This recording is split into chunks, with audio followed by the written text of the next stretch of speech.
kon mbokk yi asalaamaaleykum ñu ngi leen di baax ci teewaay déplacement bi xam nañ ne jataay bi yitteel na ñëpp ba ñëw nañ ngeen may ñu def introduction ci anglais comme suñ gan yi anglais lañ dégg bu ko defee ci biir intervention yi ñeneen ñu bëgg wala nañ ko wax dinañ dellu si pour def translation bi.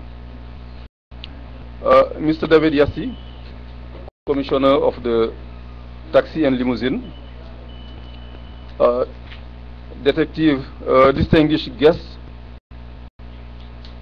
it is a great pleasure to welcome you to this seminar organized by the Association des Sénégalais d'Amérique, ASA, to answer a request from an important component of our community, the cab drivers. I am both honored and flattered to be the community leader that has to speak for this wonderful occasion. I will say this even to gratefully acknowledge the support of Teresa Napolitano, Immigration Attorney Law, Mr. Kojovi Yovo, Financial Services Representative, and Mr. Tiu, who is here as a lawyer who fights traffic violations. And the gentleman also is coming with Mr. Yovo. Also, I'm saying hi to everybody.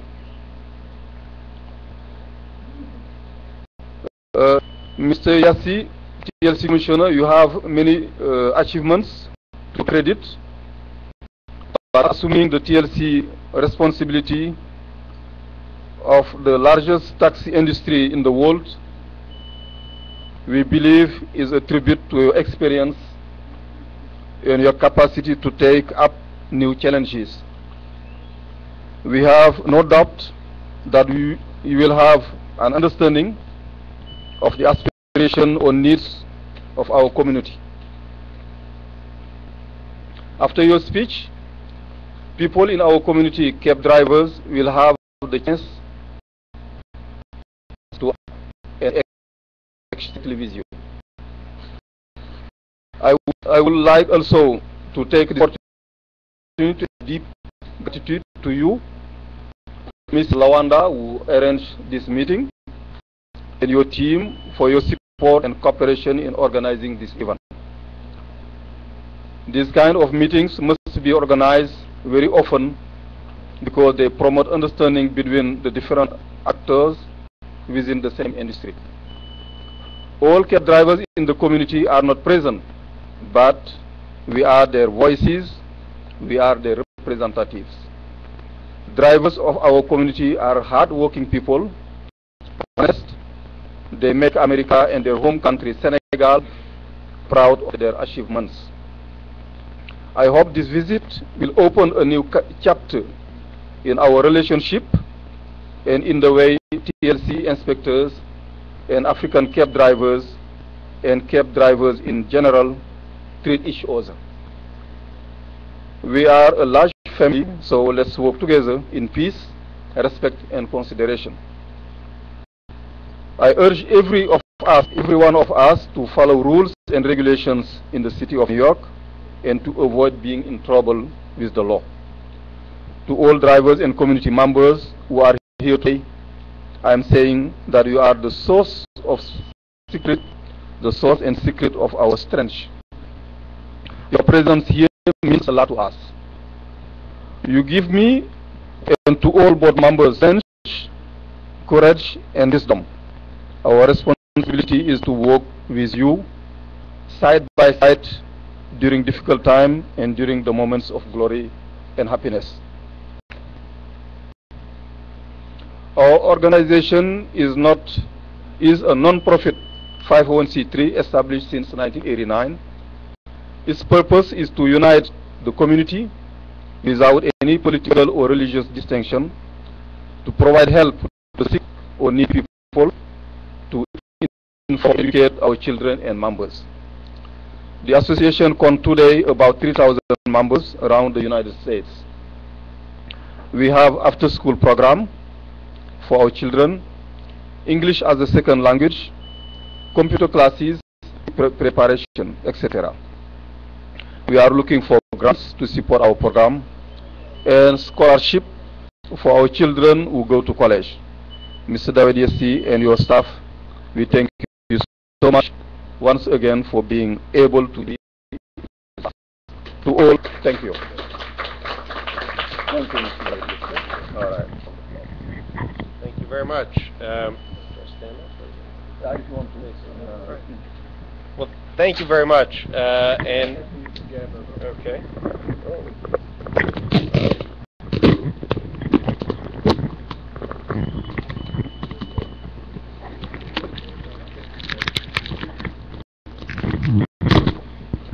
Okay. Well, thank you very much, and thank you for making time this evening to be here and for inviting me to join with you. My name is David Yassky. I am the chairman of the Taxi Limousine Commission, and I'm guessing, are folks here drivers of yellow medallion cabs or liveries or both? Both. Okay, great. So you know that our industry, the industry that we regulate, really has two halves. We've got the yellow taxis with that are served mostly Manhattan, and then we have the livery side that serves some Manhattan in some measure, but northern Manhattan, and then the rest of the boroughs, the Bronx, Brooklyn, Queens, and Staten Island. And one of the things that I am proudest of in serving at the Taxi Limousine Commission is that this has been an industry throughout its history, its 100-year history, that has been a place where people can come to New York from all over the world and support their families. And even if you come here with no or not a lot of formal education, even people who come here without much English language, if people are willing to work hard, they can earn a living in this business. And I think that's a remarkable thing. And every week, truly, I will meet somebody who tells me, my dad drove a taxi and put me and my brother and sister through college, and now we are living the American dream, and it's thanks to this industry. And one of my foremost goals as chairman of the Taxi Limousine Commission is to make sure that the industry stays that way, stays open to people, and remains a place where if you're willing to work hard, you can earn a decent living family. And I know that that gets harder all the time. I know that when gas is $4.25 a gallon, or it's probably now most places where it's $4.30 and $4.50 a gallon, that gets harder. And I know that the cost of living keeps going up, and that means that the money that people earn in the taxi may not go as far as it used to. So we certainly at the TLC are very sensitive to the fact that people have got every dollar counts for the drivers, and we want to make sure that we keep this industry that people can earn a decent living. I don't want to take too much time me talking. My purpose in coming here was to hear your questions and understand what's on your minds, and we can talk in a conversation. The last point I guess I'd make is we, I think, haven't always had the level of outreach to drivers that we ought to have. And when I got this invitation to come here, I was really thrilled. We're working closely with the Taxi Workers Alliance that has many drivers as members, but I know that there are many drivers who are not members of that, and then there are many organizations like yours and other places that we at the TLC can reach out and touch the drivers directly and understand directly from you what your concerns are. So I was really glad to get this invitation. I appreciate it. And I want to make sure that going forward, it's not just a one-time, but we have an ongoing dialogue. So thank you for inviting me, and can we do a kind of question and answer back and forth? Okay. The way to do it. All right. We're going to take like five people to ask the question. You answer and we open another list. All right. I think that's the best way.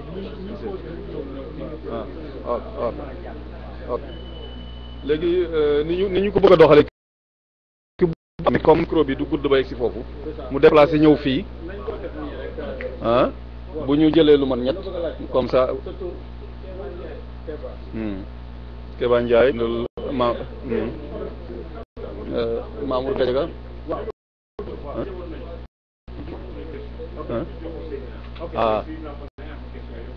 mën na ko posé. Are we talking about the rules? Yeah, because they say We'll get going up, and then it'll solve itself. Binal Seydina Senghor aussi. Mën na ko ok. Gadiaga Mamour Gadiaga bind nga ko. Just start with this guy, and then we'll get going.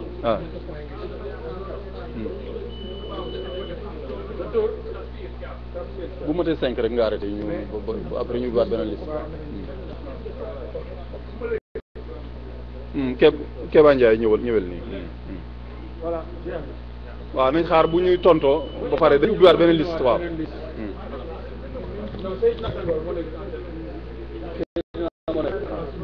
voilà léegi xaaral Keba.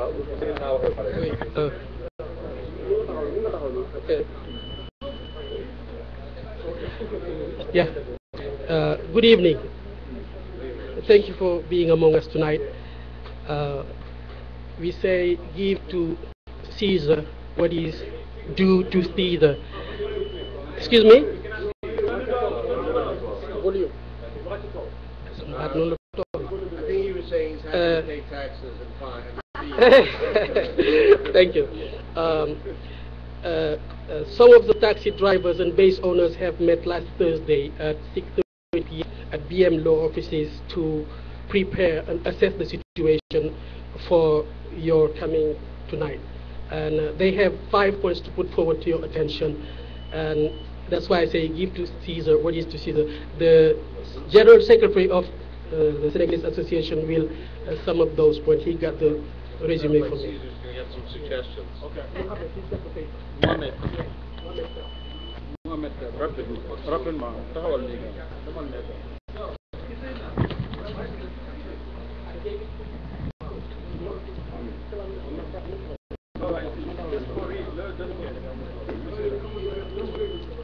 African taxi drivers and delivery base owners, April 21st, 2001 meeting. Date, April 21st, 2011. Place, BM Law offices at 2478B 8th Avenue. Present at the meeting were Seydina Senghor, BM Law offices, telephone 212 Amadou Gueye, Malcolm Limon Express, Parmissamb, Harlem Transportation Corp, Mamoun Gadiaga, Harlem Transportation Corp. New purpose of the special meeting to assess the situation of the African livery car service and transportation industry operators in preparation of the Tuesday, April 26, 2011 meeting in the New York at the headquarters of the association at the headquarters of the Association of Senegal Paramedic in Harlem. The concerns raised: 1. Tickets. Modusal.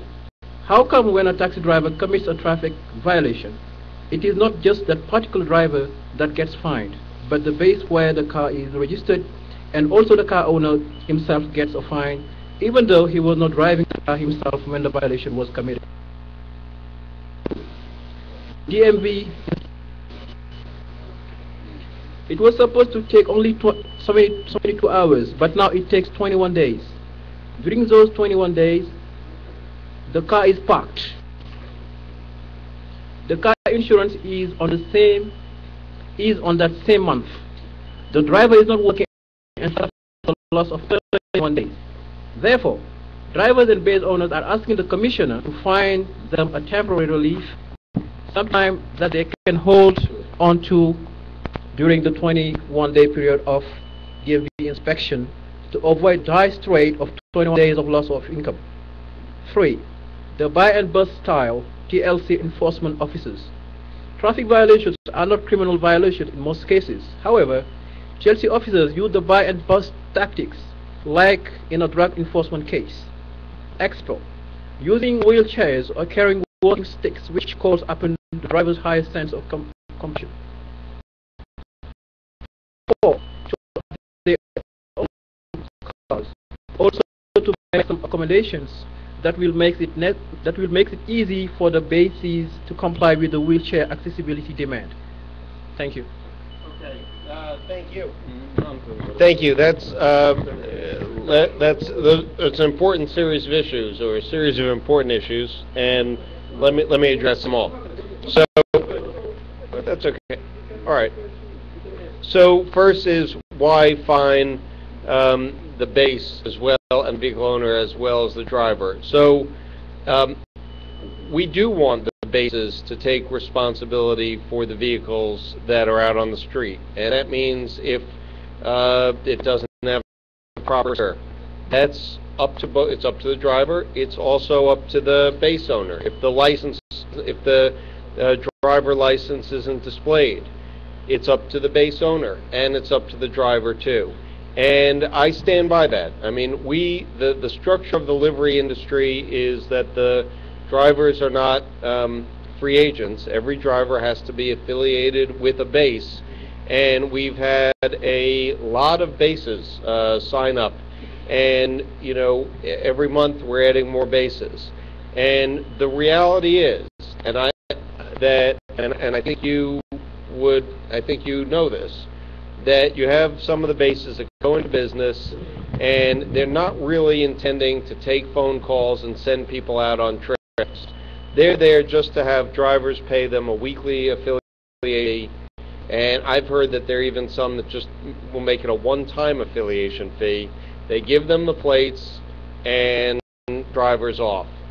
And the purpose here is to make sure that the base is going to take some responsibility for who they affiliate with, and not put out on the street drivers that are not going to obey the rules. And I think that it's important to have that that level of accountability.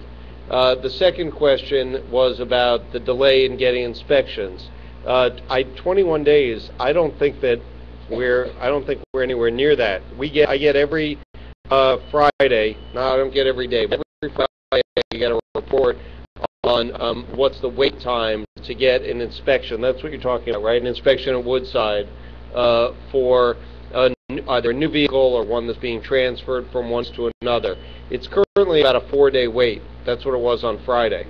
And what's that?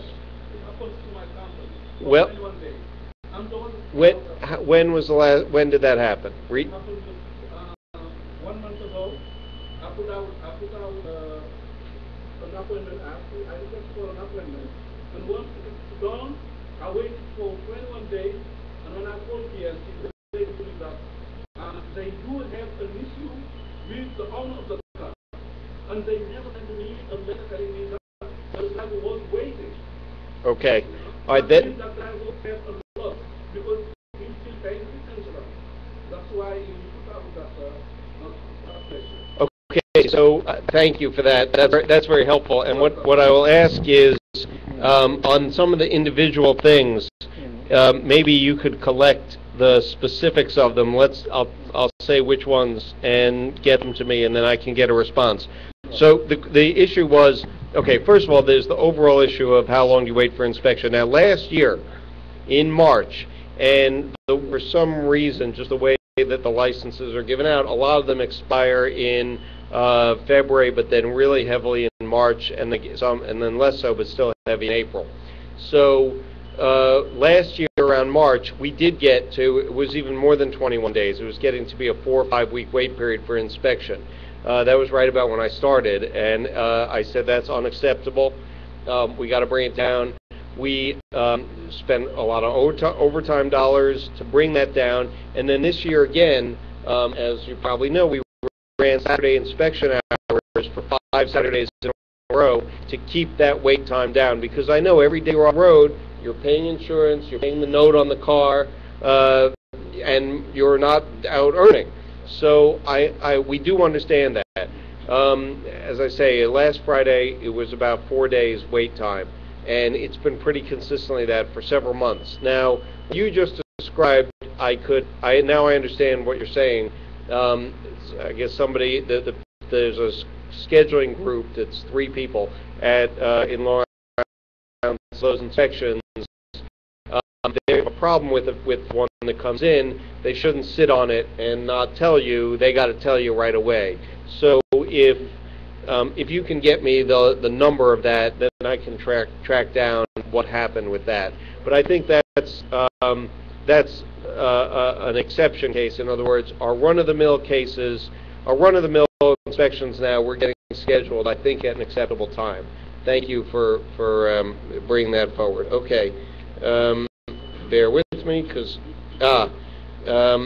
buy and bust. Well, look,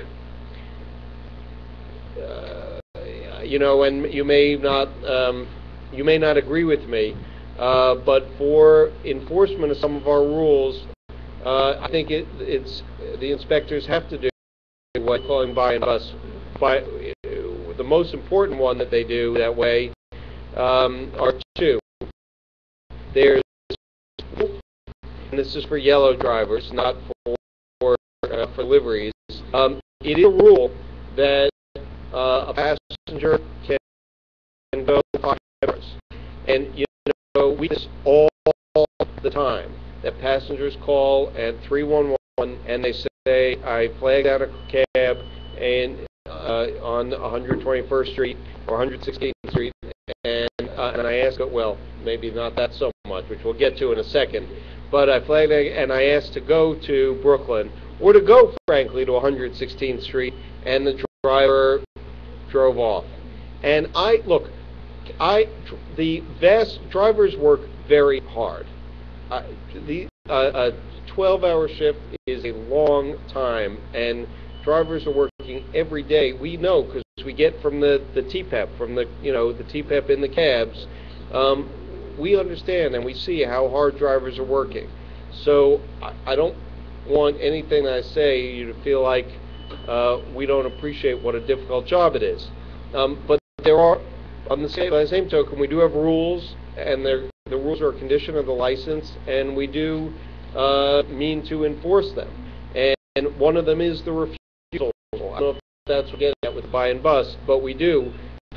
We have inspectors 1 shift a week of our enforcement group, so I'm not going to say what day, different day. So 1 day we have a squad of 10 people that does refusal enforcement. They flag down a car, they say, take me to Brooklyn, and if the driver refuses, write a ticket. And I think it's important that people do understand that the rule is that people have a right to go anywhere in the 5 boroughs, and that's part of what makes the taxi service so attractive. And part of what makes it the service is you can flag down and know you can go where you want to go. Now, and we get complaints that don't go to Brooklyn, or frankly don't go to Harlem. And we also get complaints, people who think they were passed by because of their color. And I don't, we don't know why somebody refused service, but we do get complaints about that from passengers. And I think it's important that every New Yorker feel right to taxi. So on the wheelchair accessible, it says allow bases to have their own wheelchair accessible costs, and then make accommodations easy for the bases to comply with the wheelchair accessibility demand. A tricky issue for us, because on the one hand, like when I say all New Yorkers, includes New York workers in wheelchairs should have access to the service of taxi and livery. But I also recognize that there's not a huge demand for this. And so we don't think it makes sense to say that every base should have a wheelchair accessible car, because most of those would sit 365 days, and the rest of them would sit 362 days of the year.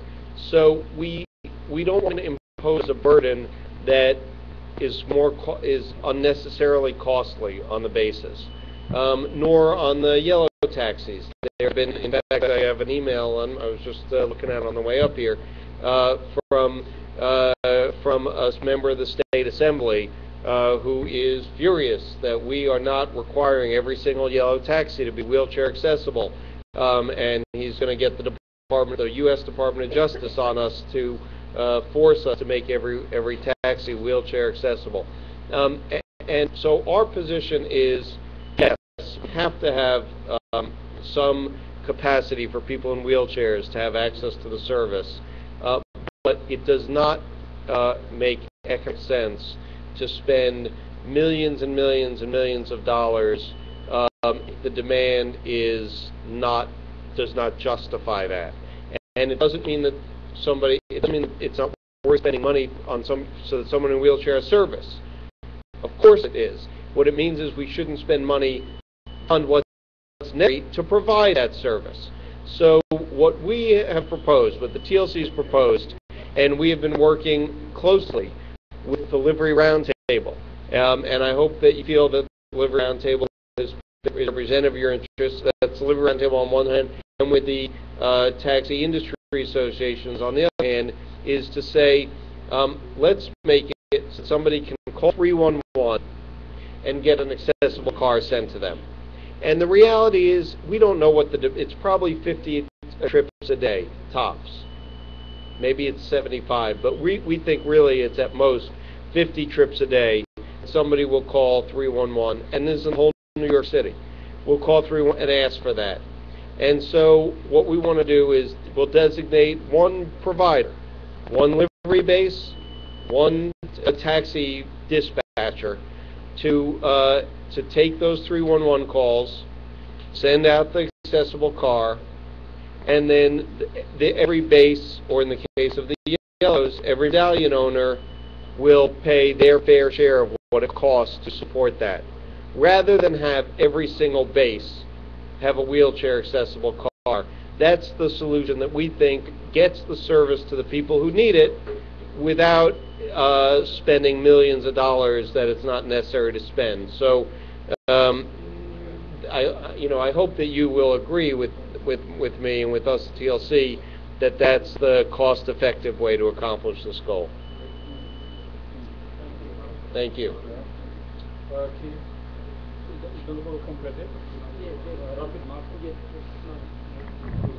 Yes, sir. Thank you, Commissioner. In the refusals rule, I think DC drivers referring to buy and bust. I can compete with you.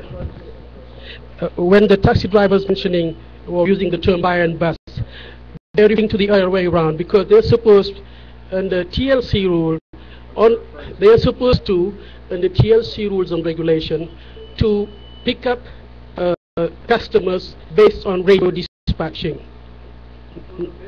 Right. Oh, I see. I understand that. Okay. Now, some TLC law enforcement officers, what they do is they carry bags or show up on a wheelchair or carry a walking stick to bait these drivers. That's what we call buy and bust. And if they accept by using their highest sense of compassion, they get tickets, they get fined. That's illegal, that's loyal. I'm sorry, now I see. Okay. All right.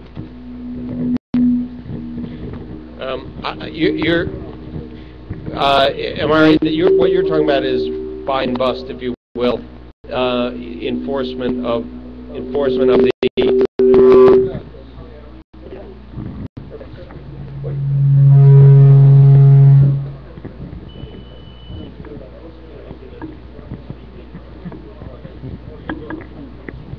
you're talking about isn't by and bus enforcement of the street hails rule. Okay. All right, good. Let's talk about this, and let's talk kind of honestly here among each other. There are 22,000 licensed livery cars. There are not call-ahead dispatches for 22,000 cars. We don't really know how many, but there's probably dispatches for somewhere between 10 and 15,000 cars. And the rest of the business is street hails. I mean, the reality is that in northern Manhattan and in Brooklyn, Queens, Bronx, Staten Island, liveries are routinely picking up people off the street. Now, they're doing that because the yellows are not there. I live in Brooklyn. Their yellow cabs are not cruising around Brooklyn looking for people. If you get out of the subway at Nostrand Avenue and Eastern Parkway, there's no yellow cabs there, but there are livery cabs waiting for passengers. If you get out of Kings Plaza Mall, there's no yellows waiting there, but there are liveries. If you get out of Coney Island subway, if you get out at probably 15 or 20 active subway stops around Brooklyn, and it must be another 20 in Queens, there's no yellow, there are liveries there, and the same at the malls, and the same on Flatbush Avenue and Tremont and Queens Boulevard. So, and the yellows aren't there, but there are people who want to flag down a car and get home fast, or get where they got heavy bags, or whatever it is. And we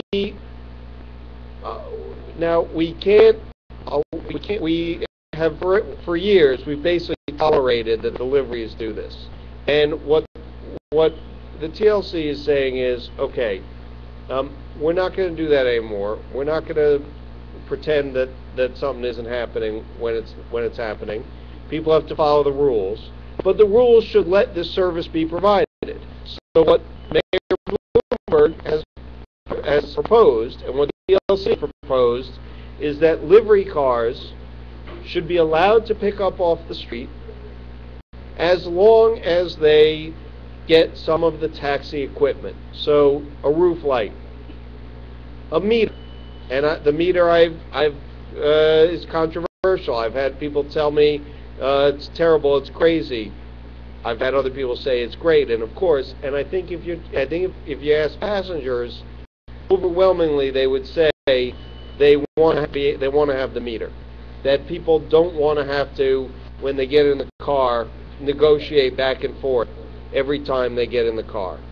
And it's part of what makes it safe. And it's part of what makes it reliable. And the roof light lets people know it's legitimate. First of all, it lets you know it's a taxi and lets you see it 2 blocks away and flag it. But also, part of it is creating the sense of comfort and legitimacy that know it's safe and know it's legitimate. So that's what we have proposed, and I think it's a good solution. We don't want to have to ticket people, but we do want people to play by the rules. But the rules then have to make sense. If you're going to say you got to play by the rules have to make sense.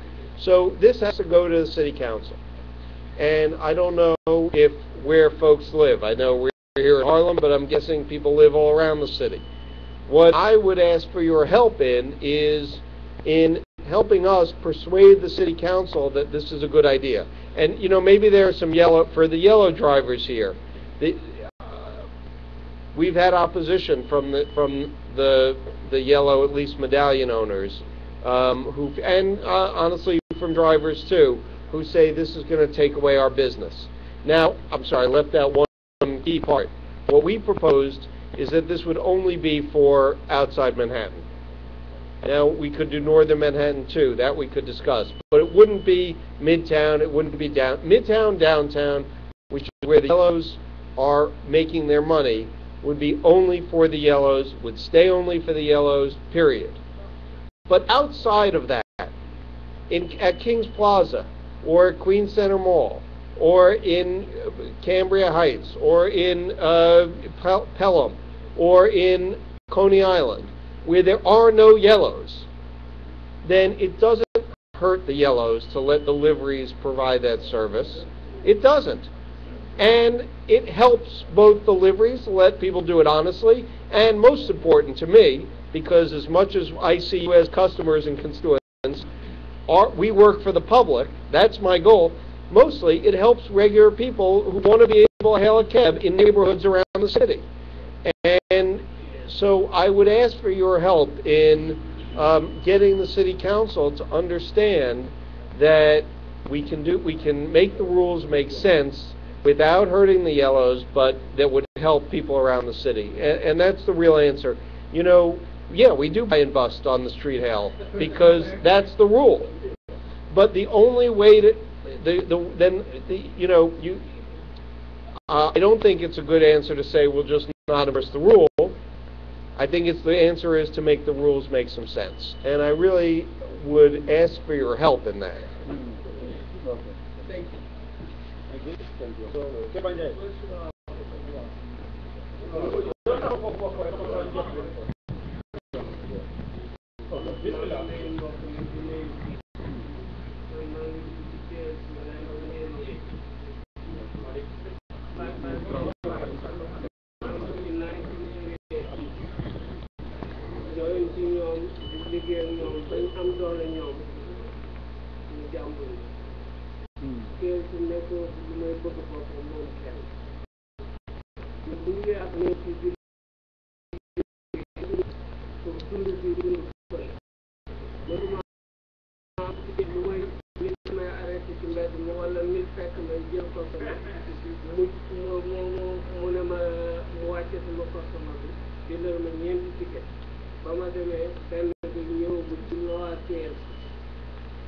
léegi nag lu tax ñoom ñun ñi ay mukallaf ñi def fot ci ñoom ñi koy teg ñeneen benn nit ku nekk bañ ma bindalee ticket bindal bees bi ticket bind owner bi ticket owner ne yaa doon dawal man maa ko fay sama bos amul ma fay sama leer est-ce que moom 1988 2004 ñu ne ma am nga ñetti ticket ci at mi dañuy suspendre sa licence maa ngi koy laaj bu ñu suspendre sama licence ma jógee ak ñëw fii dafa bëgg ma dem welfare tëdd wala nan laay def.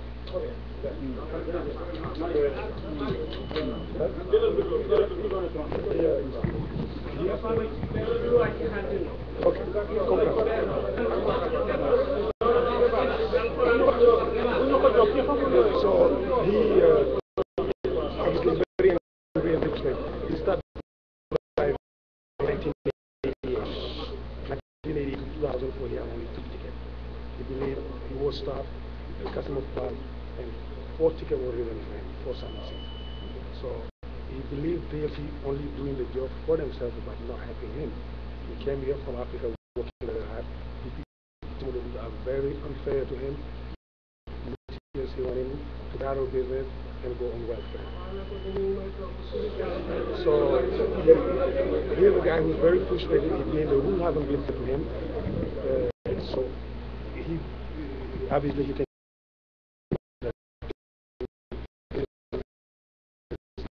convincing that TLC are enforcing rules and regulations, but it's not picking on him.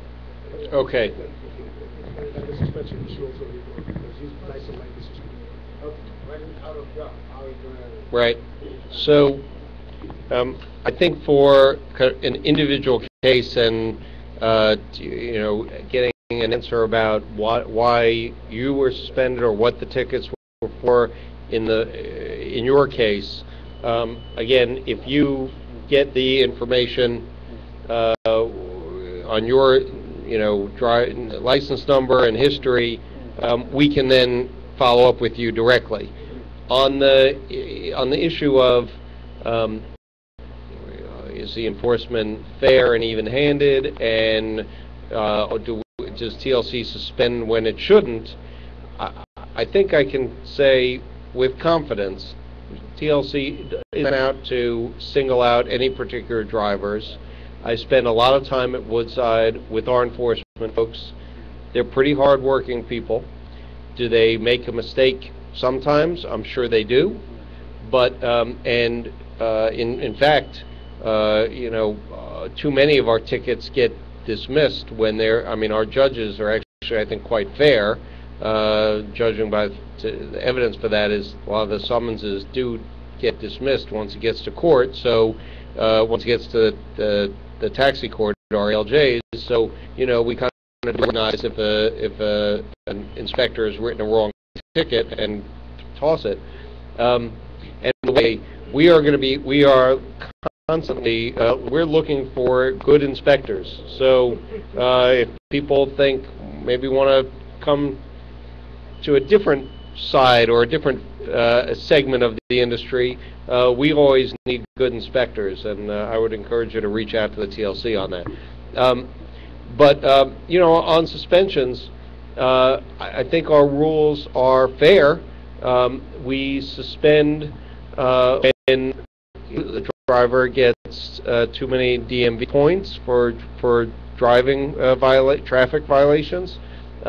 We suspend if there's a drug test, if the driver fails a drug test or fails to take it. We suspend in a very small number of cases when a driver is arrested for a crime that involves violence or a firearm. Those are the categories that we suspend, and I think those are all situations in which it's appropriate, and we should be protecting the public. On again on the specifics of your individual case, I am happy to commit to you that if you get the facts or just even your license number of the association, somebody will call you directly to explain what we think is happened. Okay. So, kon li ma doon wax noonu waaw damay bëgg a wax rek ne li mu expliqué noonu mooy it's the right way to do it for specific situation. Like in this case, I have someone who is by mistake the red 4. Tell me he used it by mistake few times. Red 4? The red number 4 on the yellow cap. Oh, red 4. Red 4, yeah. That situation went to TLC. The guy traveled to Africa. While he was there, judgment was taken against him, and his license was revoked, or the final decision is on your desk. Explain the situation in this paper to hand it to him. So, if one is in the case, he has the same.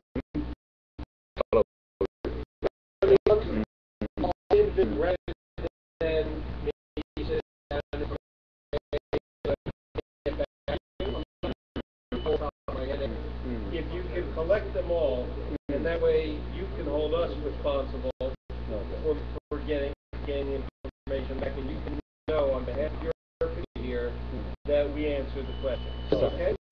waaw c'est-à-dire que li ñu bëgg a wax rek mooy am na ci kees yoo xam ne comme bu Keba Ndiaye bi 88 ak léegi sori na lool te gudd na buñ ko fi bëggee expliquer duñ fi jógee te moom aussi du xam lu mu tontu ku ci am kees yu gudd yu garaaw yooyu nee na nga ci association bi jox leen sa information président beesu Arlem bi def liñ soxla lépp ñu bind ko ci kayit jox ko dana ko baalee keneen ku ñëw aussi la même chose. Mais bu fekkee ay question spécifique yu ndaw yoo xam ne mën ko wax rek question réponse rapidement ñu def ko pour mën fi jóge, mais buñ fi bëggee étaler moom ay problème u 88 jëm suuf buñ fi jóge daal. Donc ñu continue Babacar moo nekk ci kaw rek mu dégg la. Yes, sir. Good evening.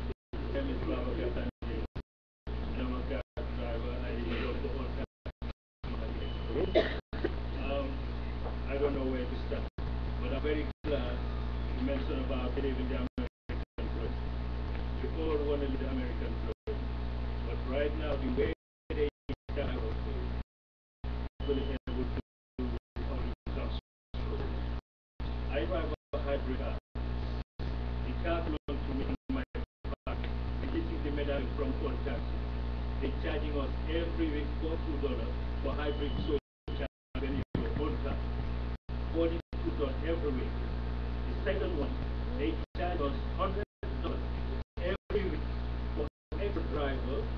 there is no extra driver. By TLC law, you only allow me to fly taxi for 12 trips. That's why we have a driver and a night driver. Why they night driver and I can understand if that was the third person, if I know what 2 days, 4 days, the third person, take a guy, extra, people not extra, and we're paying $100 every week. We've been doing it for 2 years, more than 2 years, and I don't think we're going to be, and we just want to save money, live in a decent neighborhood, send our kids to college, own houses, but the way they treat us, we're not going to be able to do it. And NYPD, DSP, dispatcher, even the dispatcher, take advantage of these drivers. Even the hotel, before you get an airport trip, you have to pay $5. $5 for JFK, you get $10. $2 for LaGuardia. And that's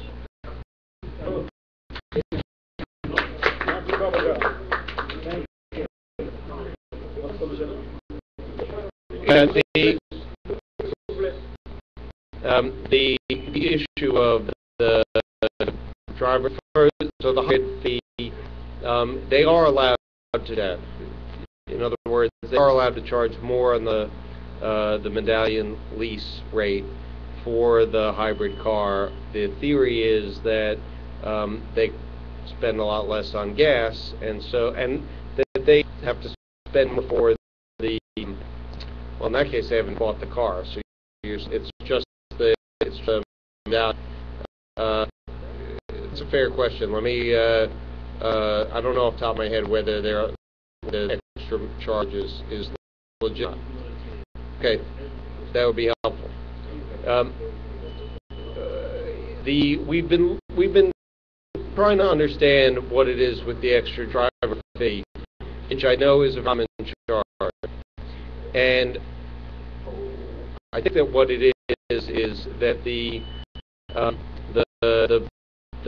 that do business that way, where the drivers own their own cars, they wind up if they were to stick to the medallion lease rates, they would wind up making less from that medallion than a fleet would, where the driver comes in every day and they lease out on a day-by-day basis rather than on a weekly basis.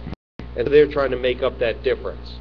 And I think that what our rules should try and make it so that it's an even playing field.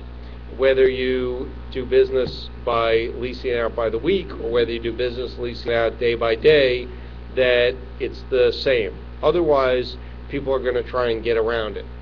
So we have been looking at those lease rates and seeing how we can make it so that it's an even playing field across. But I do understand that a lot of the garages are charging that driver fee. Okay, Baba, Lloyd. What I say now. Good evening. I would like to explain to you what we're going through right now. How the medallion is going. So I bought my medallion in 2006 from the auction. Congratulations. Yeah. And I've been driving by myself. I don't have a second driver. So there is a restriction on my medallion to use a hybrid. And I bought a Toyota Highlander for this 2002. So I've been going through a lot of problems. I spent over $30,000 on mechanical repair. Last month, my converter went down. It cost me $8,000. It was the third time I have a converter problem. I have a transmission problem, $6,000. The ABS went down, it cost me $4,000. So I have to put every from this car. So $30,000, and I have to keep 1 week waiting order from outside New York.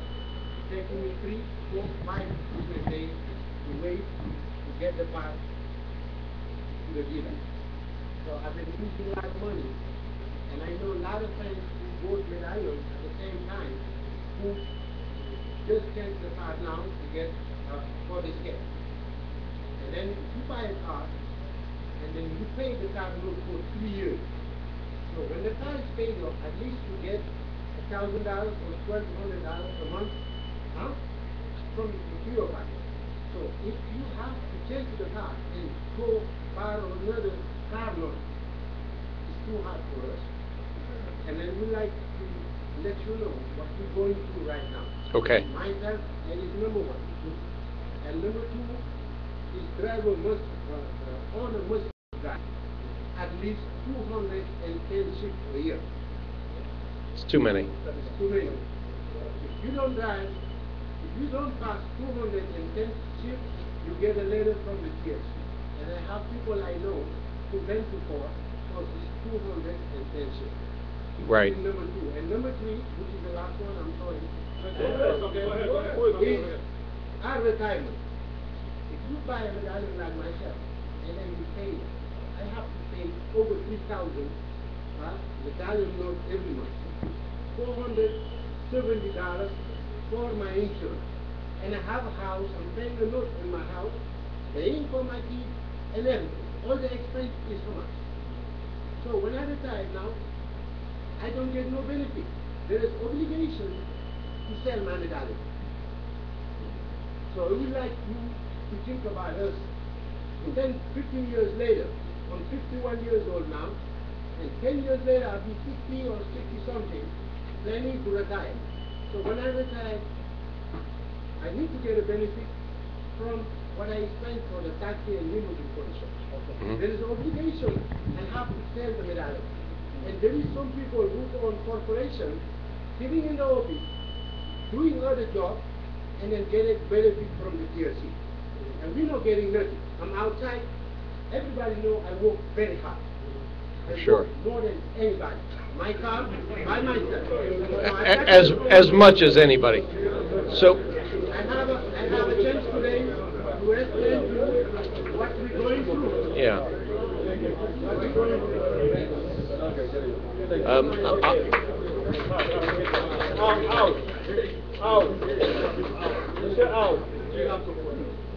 Okay, I thank you. Okay, I appreciate your.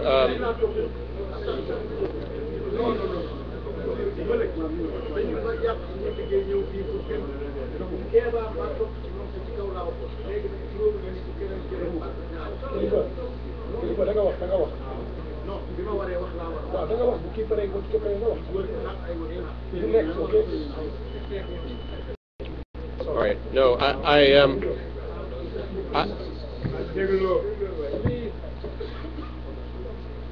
yeah. First, thank you, and thank you, sir, too, for kind of speaking honestly to me about what you're facing, what you're perceiving, and the reality that the TLC needs to understand. So I appreciate that, and I thank you for it. On two things that you really raised, one is about the vehicle, and the other is the owner must drive. The owner must drive. We do think that 210 is too much. We have we're going to be coming out very soon with the public notice of a change in our rule that will lower that number of shifts. And we have not, even though you are correct that we've sent out summonses, now with TPEP we can enforce the owner must drive rule, which we weren't able to do for a while. We have only sent out for people who were 190 shifts or below. So that, because 210 is a lot.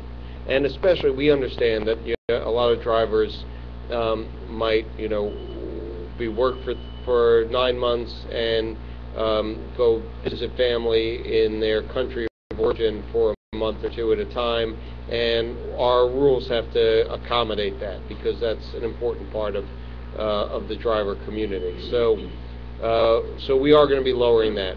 That will also enable our rule change will create an option for somebody who owns an owner must drive medallion after they've driven for 10 years to lease it to what we're calling a long-term driver, somebody who owns their own vehicle, because people ought to be able to retire at a certain point. So that's a rule change that we're going to be proposing in the commission. I think it will be public in the next week or 2 weeks, and we hope to vote on it in June. The Tax and Limousine Commission meets once a month to consider rules changes, and I think we should possibly it'll July, but I hope it should be for the June meeting that we'll be able to do that. In terms of the vehicle, and I really want people to hear me on this. We've struggled to figure out what's the most fair approach to drivers and to the public. In the past, the approach to the TLC has been to authorize a number of different vehicles. I think that approach has some problems. First of all, we're kind of saying, hey, it's on you if you bought this car and it doesn't, and it's that model doesn't work that well as a taxi. You're stuck with the problem there. Second, and it doesn't really give us the leverage with the auto manufacturer to insist that they be a good supplier and that they don't make somebody wait weeks and weeks for a part, and that if there's a persistent problem because the taxi use is very distinctive. Most driver, they get to Highlander and it would be fine for regular people, but for a taxi, it doesn't function as well, maybe. So that's why we have embarked on this project that, they call it the Taxi of Tomorrow, but the point of it, not that that's a fancy label, the point of it is we're going to pick one company that will be the supplier of the New York City taxi, and that will be under contract to the TLC, and a contract that has performance standards in it, so that we can act on behalf of the owners and the drivers, but in demanding good service. So not just, now you buy the car, you're one of 5 million customers a year, and nothing bad about Toyota. I'm not looking to single them out. You could say the same about Ford or any of the other suppliers. There's no way to insist that they give good service to the taxi industry. And we're going to be announcing very shortly the supplier that we picked, and it's after an extensive process. We put out what they call a request for proposal. It's like a competitive bidding document. We got 7 responses from major automakers. And we will designate one as the supplier, that then we can have some accountability from them. So, there are people in the industry who think it's a bad idea to say, let me pick. If I want to buy from Toyota, let me buy. If I want to buy from Ford, let me buy. If I want to buy from Honda, if I want to buy from Nissan. And I understand that, in general, if I shop at, Costco or Target, let me choose. But here, because an individual owner has no real market power, but the city, on behalf of 3,237 owners, has some market power, we think we'll be able to get a better deal and better service on behalf of owners if we act on behalf. So that's what we're doing. Après qu'il faut dire. Bismillah.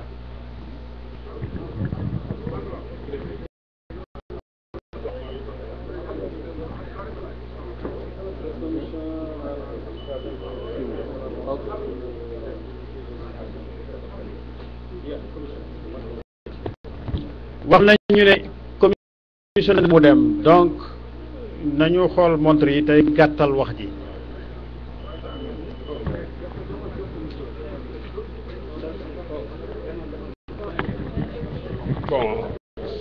Bonsoir, donc je vais m'exprimer en français, moi. Je peux avoir quelqu'un qui va traduire. Ok, ma première question est de savoir est-ce que les conducteurs de yellow sont respectés? Parce que le problème est que on est en train de payer Et les 50 cents on est en train de collecter 50 cents de MTI. Et vraiment, nous ne savons pas pourquoi nous faisons ce travail pour MTI. Et également, si ces 50 cents sont payés en crédit card, c'est nous qui payons les 5%. Pourquoi cela? Ça, c'est une injustice. All right, the 50-cent MTA tax and then the credit card processing. So the MTA tax, you're right, that was imposed on the industry, and it's a tax to pay for the MTA. And I hear drivers will tell me, wait a second, you know, the MTA, the subway is our competitor, and the bus our competitor, and why are we paying to subsidize the competitor? You know, I don't have a great answer for you. The state legislature in Albany 2 years ago, when the MTA was going to run out of money, and they were going to have to shut down some. They did shut down some bus lines and cut back on some subway service, but they would have to shut a lot more down. They came up with some new funding sources for the MTA. That they did a payroll tax on, you know, that's in other words, every employer, not just New York City, but then Nassau, Westchester, Rockland, Orange, and one more county that I'll think of, Suffolk must be, 5 other counties. Every employer in every one of those counties and New York City has to pay a payroll tax to the MTA. That was a new thing they did 2 years ago. And at the same time, they did the 50-cent tax on taxi trips.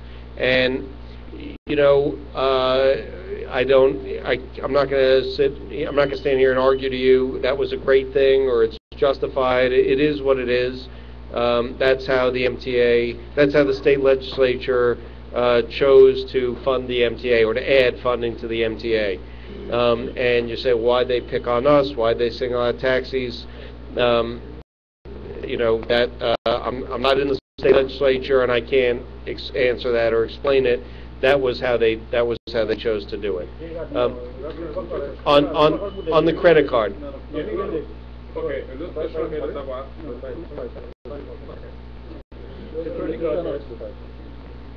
Okay, on the credit card. You know, I do think that the introduction of credit cards and the fact that customers know that they can get into a taxi and pay by credit card has been good for the industry, that it does bring more passengers into the cars. And there's some proof of that. The total we get from the TPEP, from the meters, every day we get a data to the computer that tells us tax activities in taxis, so we can track it.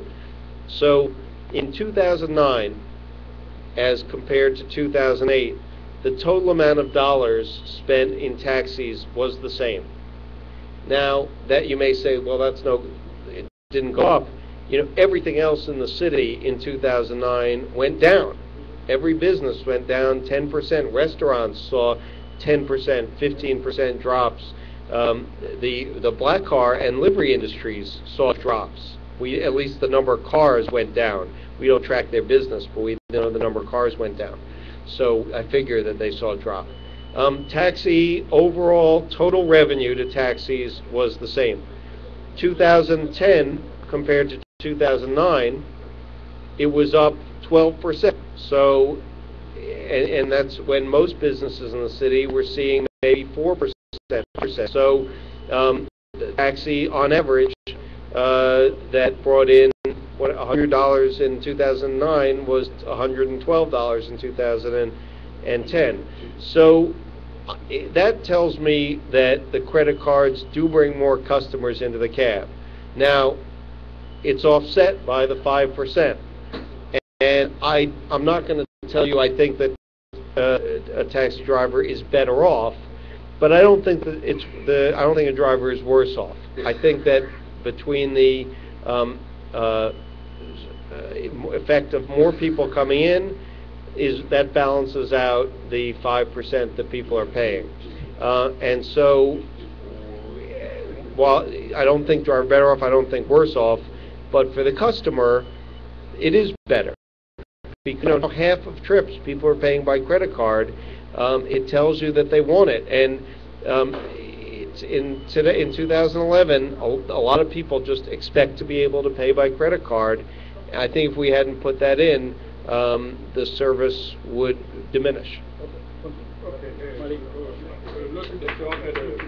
La question est de savoir quel est le rôle que le TLC joue envers les propriétaires de compagnies de taxi.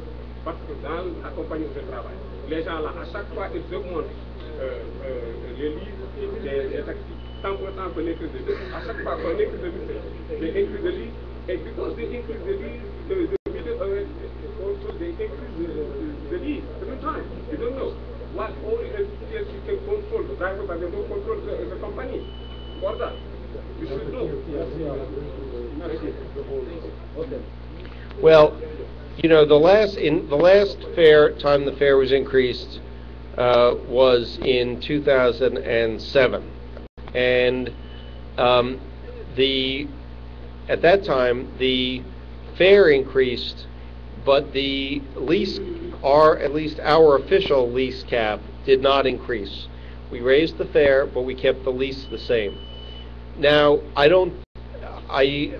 understand that. I think that that's not what happened in reality in a lot of cases. In reality, the fleets did raise it, and one thing that we know that they have done is they tell drivers, if you're going to take the cab for 5 days, you got to pay for 6 days, or you take it for 6 days, you got to pay for 7. So that's for the driver. They see that as an increase in the lease, even though our official rate has stayed the same.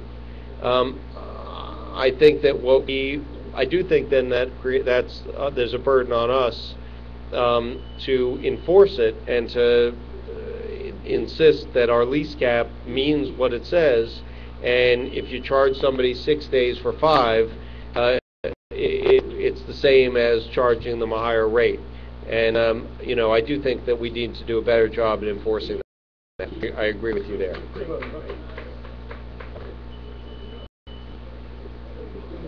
All right. So tell you what, why don't we do one more question, but now. Like I said before, we want to make sure that we have an ongoing relationship with the association, and so what I would like to say is, I don't know who you dealt with in arranging this, but we have a woman. She couldn't be here today. She's our Director of External Affairs, and what I will do is make sure that you've got her email and her phone number. And if people have additional questions, including about individual cases, you get them to Tweeps, and she'll get answers for you, and you can get back to folks. Is that a good plan? Yes. All right. So let's do it. Possible also in about 3 months we can have another meeting like this. Absolutely. We can schedule another Absolutely.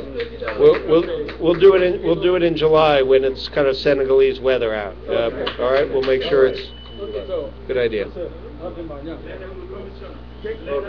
I'm guessing it's warm in Senegal. I don't know for sure. Is that okay? All right. Thank you, Mr. Commissioner. Thank you, Association of Senegalese. My question is, I have problems with yellow cup to liver cup. I am this cup. Now the yellow cup move on Harlem.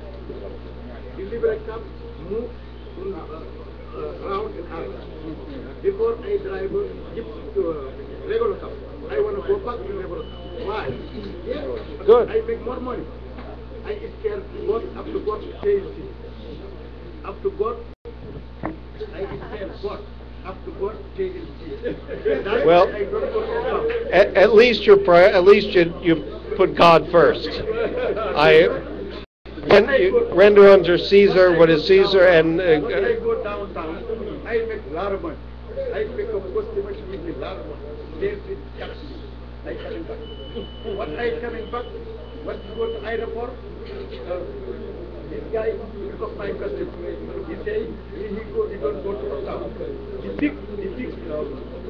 The big building now, downtown, move in big building here. For the money. All right. But my best give me the customer, I go over the sales inside. The first customer come, the sales go say, I love like the town. What I want to talk to best, I say, who's my customer? You say you talk to phone. Me, I go to cash, sometimes I do. Anybody can give me cash for the let me just... you say, I have mic, I talk to mic. All right. The police say the mic is on. What I go to tell this, he say if you call, I can do it now. Okay, sir. Just I want my one question. So you have a TLC license or not? I have taxi license. I drive a taxi now. A taxi. Taxi taxi. Okay. The regular cab make money. What I go to any building, the regular is stay here.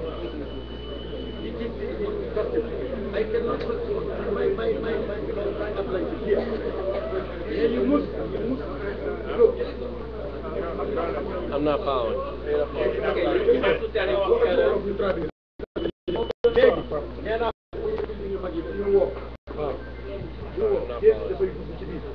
kenn génne ñu dañ koy jël bu ñu ko jëlee bu ñu teel si jàpp dañ ñu jàpp bu ñu bëggee téléphoné tees bi di laaj taxam fi ñu jëm fan la ñu yéen da ngeen di téléphoné police jàpp donc dañuy am problème est-ce que comprendre li may wax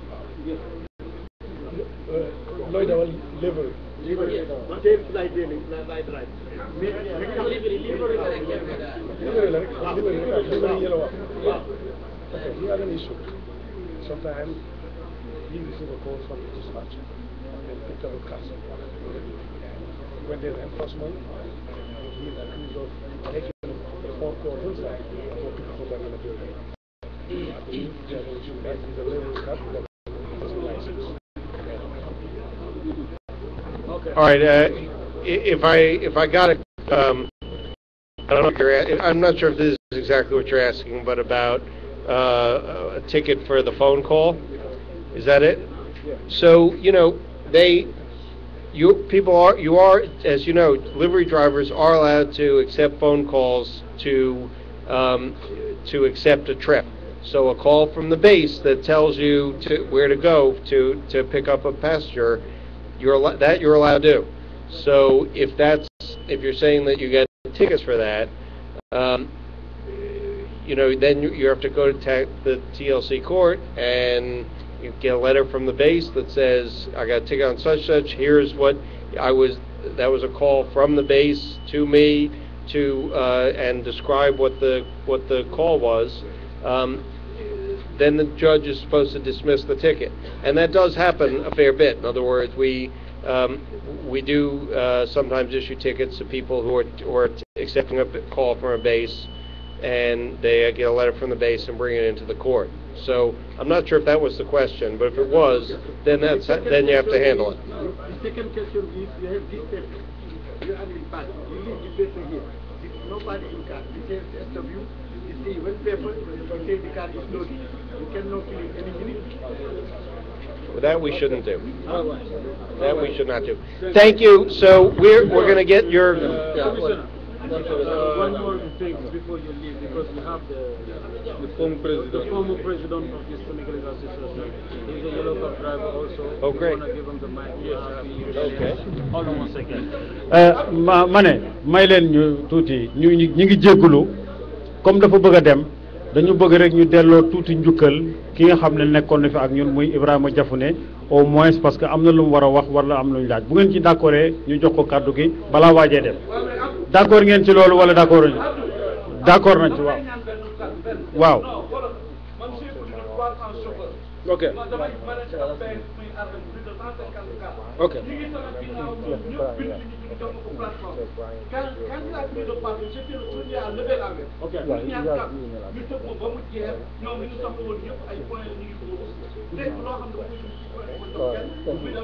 non mais bon Mamour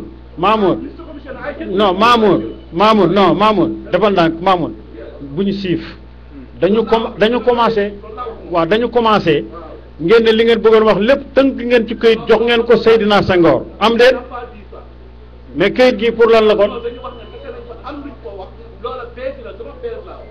ah bon ça c'est autre chose mais loolu lañ comprendre n'est-ce pas voilà defu ne waaw ma ni pardon Mamour xaaral Mamour toogal commissioner Mamour xaaral da ngay wax da la jox par mën naa la jox sama half time dafa ndànk rek.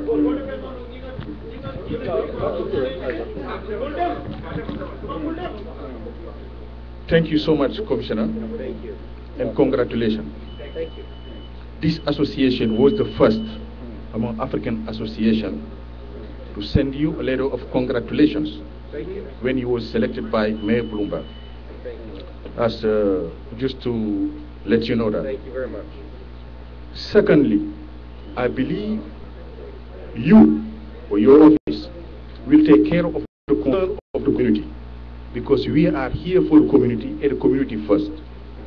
The concerns are a lot, and then we hope you will do your best to try to have a lasting solution of those problems.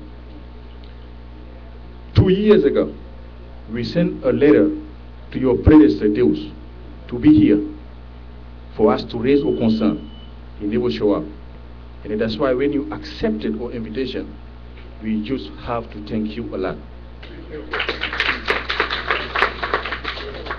Two just questions.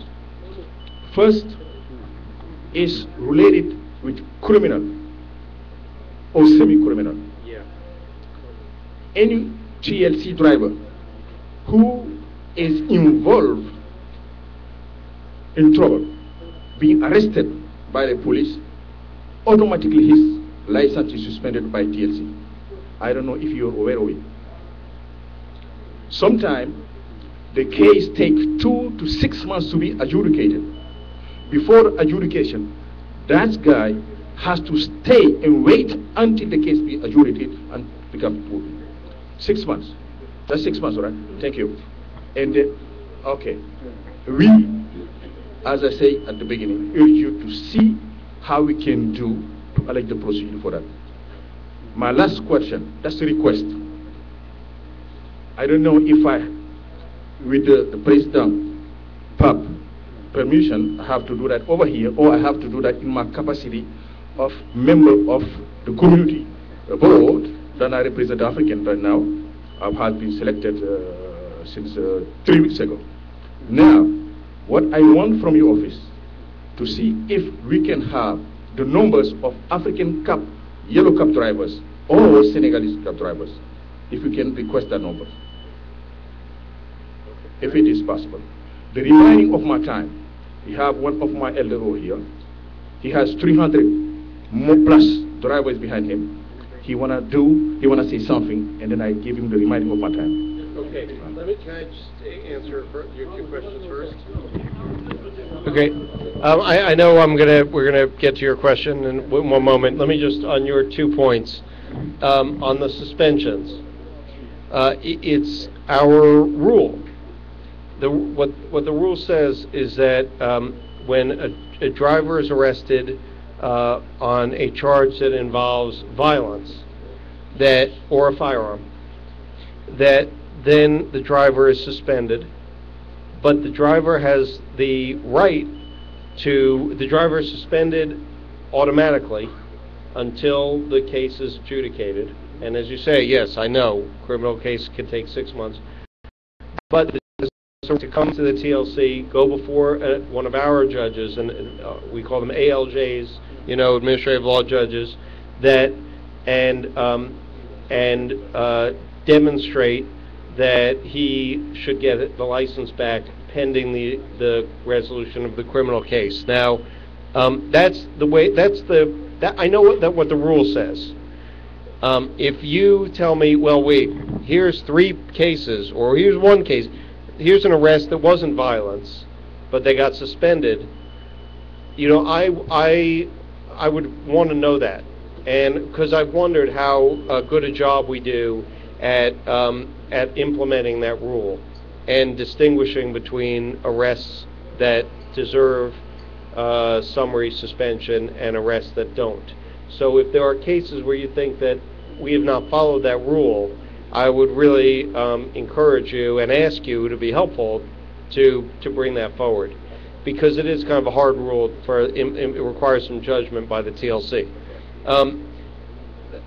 In terms of the in terms of getting you a list of folks who might be interested in being members, or so you can communicate, I don't know if we're allowed to. I undertake to find out if we're allowed to, and if we are, I'm happy to do that. We have privacy rules about what we can give out about our drivers' information. I do know that we can search for country of origin, or at least what people fill out on the on our form as their country of origin. They may not fill it out; it's optional. But I don't know in truth if we're allowed to turn that over or not. So I will find that out for you. Okay? Thank you so much. Thank you. Thank you, Mr. Commissioner. But before asking my question, I'm going to thank you for coming here. Thank you. It is a very great honor for us to have the highest person of industry in front of us here in Ireland. And we are thanking the President of Ireland and everybody here. Otherwise, I'm going to ask you just 2 questions. I have more than 2 questions, but I'm going to ask you because your time is up now. The first question is regarding history health, because it doesn't get out the way it should be when our representatives put it out. So what the problem is, when a driver gets busted by TLC, by getting a customer from the street, I'm talking about Leverage, Yassky, what they do, they're going to give the driver a summons, they're going to give a summons to the base and a summons for the owner. Us, as a base manager, when we went to see our lawyer, who you know well, Mr. Mark, he told us we have to enforce the driver to stop doing it. So, what we are doing is we are asking the driver to pay the summons. And the owner is asking the driver to pay the summons fee. So why, for one summons, which is one violation, we are getting 3 summons? At least the owner who's home, sleeping, doesn't know what's going on, is getting a summons. That's not right. And I think so the base who has this dispatcher, and it's dispatching out with customers, and the driver doesn't want to comply with the base, that's his fault, not the base fault. So why we're getting that summons? The second question is workers' compound. So I want to ask you that question because I saw your reaction now. I'm sorry for that. No. I'm going to type a letter, send it to your attention about workers. Because the problem is we are having more than 150 cars, and sometimes one driver is getting out of the base, going to another base, or revoke his plate. What we're going to see when we go to the TLC data, we will see the same car, which is not in our base no more, in the base. And what Focus is doing is coming to you, asking you how many cars, how many have, you're going to say the same number, and we're going to get notice for that. We're going to have an inquiry for that. Yeah, I'm worried about that. I believe me, I believe that could happen, and that's I'm worried about that. I'm worried about how we're going to implement that. Are you a member of the fund, the new Livery Base Owners Workers' Compensation Fund? Okay, so you're right that it requires us to do a lot of record keeping that we're not always so so good at. And I guess all I can say there is over time with the Black Car Fund. I think at first we made some mistakes, and then we worked out a good system, and now it works pretty well. I'm worried that with the livery fund we might also make some mistakes at the beginning, especially because cars do shift around a lot, and we're just gonna have to work at it, like a base that goes in a business, starts out, and maybe the first couple of months some people call and the car doesn't show up because they don't have their operation down right. It may take us a little bit of time to get our operation up to speed, but we did it with the Black Car Fund. I think we can do it with this one too. but I hope we won't make too many mistakes in the interim. And again, I hope you will bring forward. There are some things where I feel confident that we do it well. Some I know that we'll get, you can help us correct it. On the street hails, I guess I'd ask you, how can we? There are bases that, just what you said there, tell their drivers, you're not supposed to do street hails, just pick up the prearranged. I'm going to go home and go to sleep all night, and I don't want to have a trouble, like you just said. But then there are bases, and it's really true, that they just put the drivers out to cruise. And we need a tool to go after that. And on the one hand, it's not fair to penalize. I understand what you say. It's not fair to penalize the base or the vehicle owner who doesn't know this is happening. But if we don't do that, you're just creating a kind of you're almost inviting the base owners to sign drivers up, collect the affiliation fee, and let them out. And that's the best enforcement tool I have. We're kicking around some ideas, and I would welcome your suggestions on require bases to show that they get this many calls, so that we know that they're real. But that has its own that has a problem too. That first of all, it's a lot more paperwork for the base and for us. Second, if a business is struggling and isn't getting as many calls, now they're going to get a fine on top of that from us. So we need a tool to protect. Look, and for the taxi drivers here, it's not for people who play by the rules. We owe it to them to enforce the rules so it's fair. Drivers who do accept a hail, taxi drivers who, when somebody flags them down, they take them to the Bronx, even though they know they're not going to make money on that. But that's one of the rules of the service that we insist on. I think we owe it to them to enforce the rules on everybody, so it's fair. So that the way you make money is by hard work, not by going around the rules. So I would welcome your help in figuring out how we best do that. Let me just say before I go, if I can. He's the one who is representing the journalist here. Okay. You can give him to have one question, last question before you leave. Okay, one question, but then I really want to say something if I can. Yes, sir. Yeah, okay, I have two technical questions. I'm a local driver too. Yes.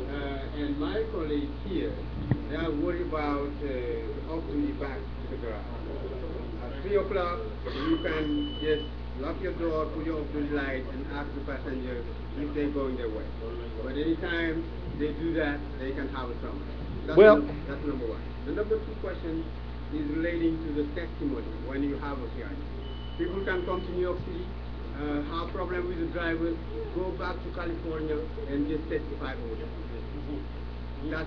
That's something that is really, really new in the TLC. Because it is true. Yeah. Let me say this though. Okay. I'm sorry. Go on. Right. Now the last question is, we are collecting the 50 cents for the MTA. It's a political question. I understand that, but we don't have insurance here. Why the TLC don't propose the garage to collect 50 cents for us so we can have insurance for us and our family? We go into the emergency. So why are we working for the MTA? And when the passenger is on the back on my taxi, we cannot use the bus line. And we don't think that is fair. So, and we get tickets, those kind of questions are really important. And they are. We think all right. We are a leader, and we believe you can solve this question. Well, okay. I'm sorry, Commissioner, to add this also. Yes. Why the DMV suspend a license for 10 points while the TLC suspend us for 6 points? Because there's a passenger in the back, and it's one thing to say, do we trust? We're going to stop you from driving yourself, but it's another thing to say we should have a higher standard for carrying the passengers. I think that's appropriate. Let me just say on a few things I want to make sure people know. On the bus lanes, just bear with me. Just bear with me. Just bear with me on this, because on the bus lanes, we had to.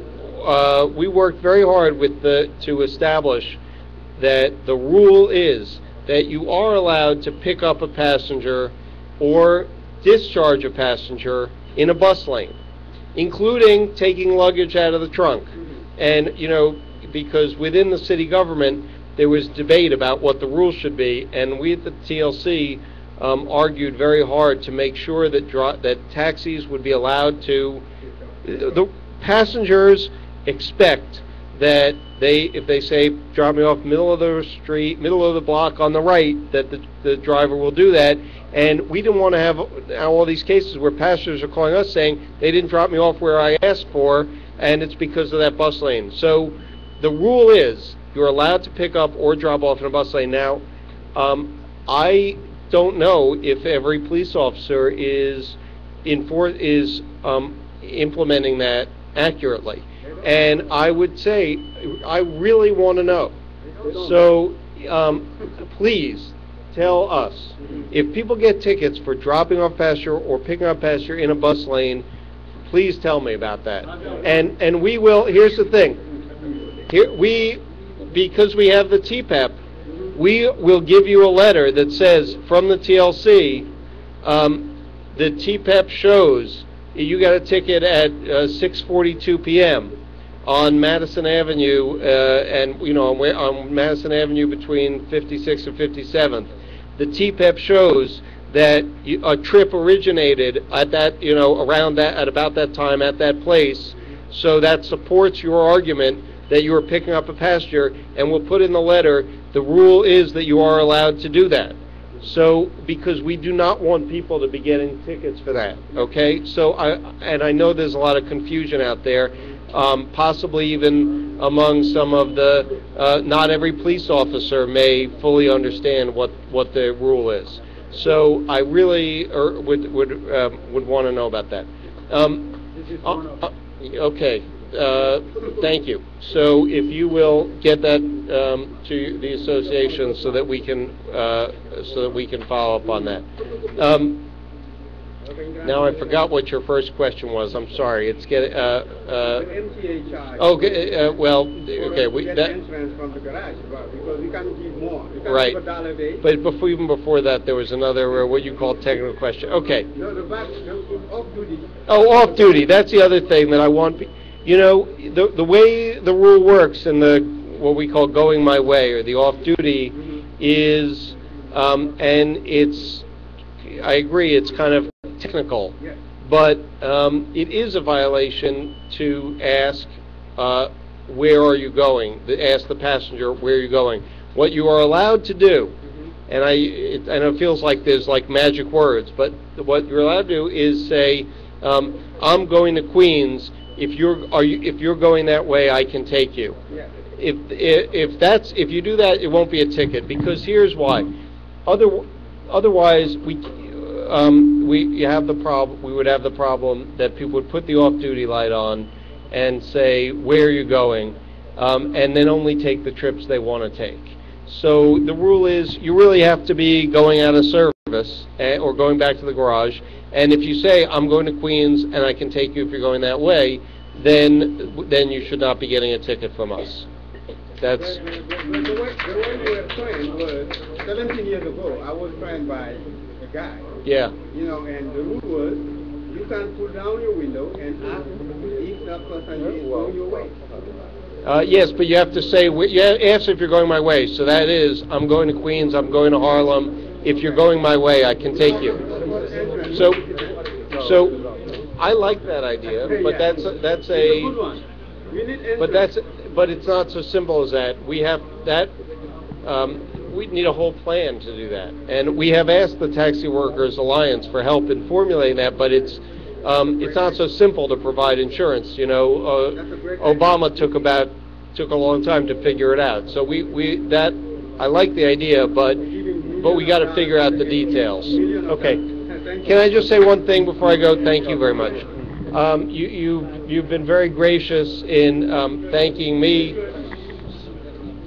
So you've been very gracious in thanking me for coming here, but I really want to thank you for inviting me and for your partnership in helping us. You know, we know that you work very hard, and so we feel like it is our obligation of the TLC to work hard to get it right, not to have the rules and not to enforce that. It's our obligation to work hard to make sure that the rules are fair and that we enforce them fairly. And I don't know if we get it right 100%, but we hope you will help us get it as close to 100% as we can. So thank you very much. I look forward to coming back in a few months.